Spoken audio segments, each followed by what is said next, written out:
আসসালামু আলাইকুম। শিরোনামে আমন্ত্রণ জানাচ্ছি আমি মৌসুমী রেদওয়ান। নতুন নির্বাচন কমিশনার হিসেবে আজ শপথ নিচ্ছেন সাবেক জেলা ও দায়রা জজ মোহাম্মদ শাহনেওয়াজ। সুপ্রিম কোর্টের জাজেস লাউঞ্জে শপথ বাক্য পাঠ করবেন প্রধান বিচারপতি মোহাম্মদ মোজাম্মেল হোসেন। এদিকে বিদায়ী নির্বাচন কমিশনার এম সাখাওয়াত হোসেন বলেছেন, বর্তমান সংবিধান অনুযায়ী আগামী জাতীয় নির্বাচন সুষ্ঠু করা খুবই কঠিন। বিভিন্ন সময় চাপের মুখে তারা কাজ করেছেন জানিয়ে সাখাওয়াত হোসেন বলেন, নতুন কমিশনের সামনে কঠিন চ্যালেঞ্জ অপেক্ষা করছে। ভারতের সর্বোচ্চ পর্যায় থেকে প্রতিশ্রুতি দেওয়া সত্ত্বেও দুই দেশের সীমান্তে বিচ্ছিন্ন কিছু ঘটনা ঘটছে বলে মন্তব্য করেছেন প্রধানমন্ত্রী শেখ হাসিনা।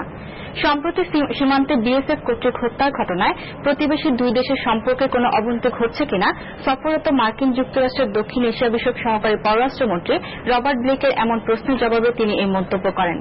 ব্লেক গত সন্ধ্যায় প্রধানমন্ত্রীর সাথে দেখা করেন। পৌর মেয়রের উপর হামলার প্রতিবাদে চাঁদপুরের ফরিদগঞ্জে সকাল ৬টা থেকে অর্ধদিবস হরতাল পালিত হচ্ছে। বিএনপির দুই গ্রুপের সংঘর্ষের ঘটনার প্রেক্ষিতে ডাকা এই হরতাল চলবে বেলা ২টা পর্যন্ত। সর্বদলীয় পৌর নাগরিক কমিটি এই হরতালের ডাক দিয়েছে। হরতালের কারণে শহরের দোকানপাট বন্ধ রয়েছে এবং বাস স্ট্যান্ড থেকে কোনো বাস ছেড়ে যায়নি।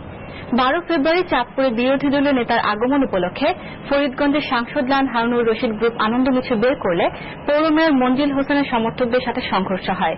এতে উভয় পক্ষের অন্তত ১০ জন আহত হয়। আন্তর্জাতিক থাইল্যান্ডের রাজধানী ব্যাংককে ৩টি বোমা বিস্ফোরণের ঘটনায় ইরানি বংশোদ্ভূত এক ব্যক্তিকে আটক করেছে থাই পুলিশ। এদিকে নয়াদিল্লির পর ব্যাংককে বোমা হামলার জন্য ইরানকে দায়ী করেছে ইসরায়েল। খেলার খবর। ফুটবল। বেয়ার লেভারকুজেনকে ৩-১ গোলে হারিয়ে চ্যাম্পিয়ন্স লিগের কোয়ার্টার ফাইনালের পথে এগিয়ে গেছে চ্যাম্পিয়ন বার্সেলোনা। লেভারকুজেনের মাঠে অনুষ্ঠিত খেলায় বার্সার পক্ষে অ্যালেক্সিস সানচেজ ২টি এবং মেসি ১টি গোল করেন। লিগের আজকের ম্যাচে খেলবে এসি মিলান ও আর্সেনাল এবং জেনিট সেন্ট পিটার্সবার্গ ও বেনফিকা।